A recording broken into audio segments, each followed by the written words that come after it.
দুনিয়ার কাছে অর্থ সিদ্ধান্ত করুন সেই হাদিসের আমল আমাদের চোখের সামনে বসে উঠবে তার কথা প্রস্তুতি সংগঠন বাংলাদেশ জামায়াত ইসলামী কনভেনর আমেরিকান সবাই সেক্রেটারি সংঘর্ষ এমপি নেত্রী জননেতা হযরত মাওলানা জালাল হোসেন দক্ষিণ মুসলিম পূর্বাঞ্চলে দক্ষিণ সমাবেশের সম্মানিত সভাপতি সম্মানিত নেতৃবৃন্দ বিক্ষুব্ধ জনতা আসসালামু আলাইকুম ওয়া রাহমাতুল্লাহ। মানব জাতির সবথেকে বড় দুশমন অভিশপ্ত ইহুদি জাতি, জায়নবাদী আধিপত্যবাদী শক্তি আমার প্রাণের ফিলিস্তিনকে শোষণ বানিয়েছে। কোথায় বিশ্ব দিবস, কোথায় মানবতা, কোথায় জাতিসংঘ? তোমাদের কি বিবেকে লড়া দিল না?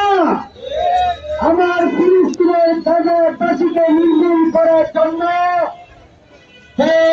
শোষণ বানানো হয়েছে।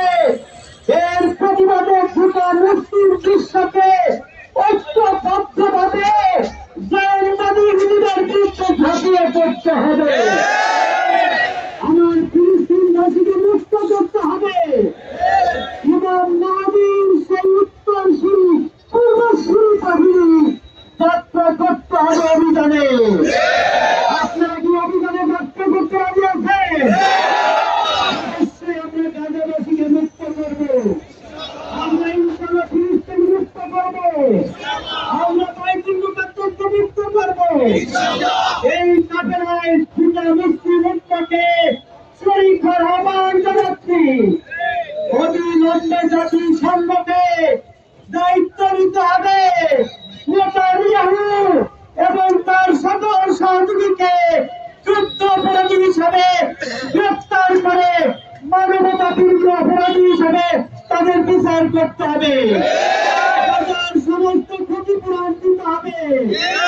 উঠো, জাগো, গোটা মুসলিম বিশ্ব ঝাঁপিয়ে পড়ো গাজাবাসীদের পক্ষে, অভিশপ্ত ইহুদিদের পক্ষে। এই আহ্বান জানিয়ে আমার সংক্ষিপ্ত কথা দিতে চলছি। আসসালামু আলাইকুম ওয়া রাহমাতুল্লাহ।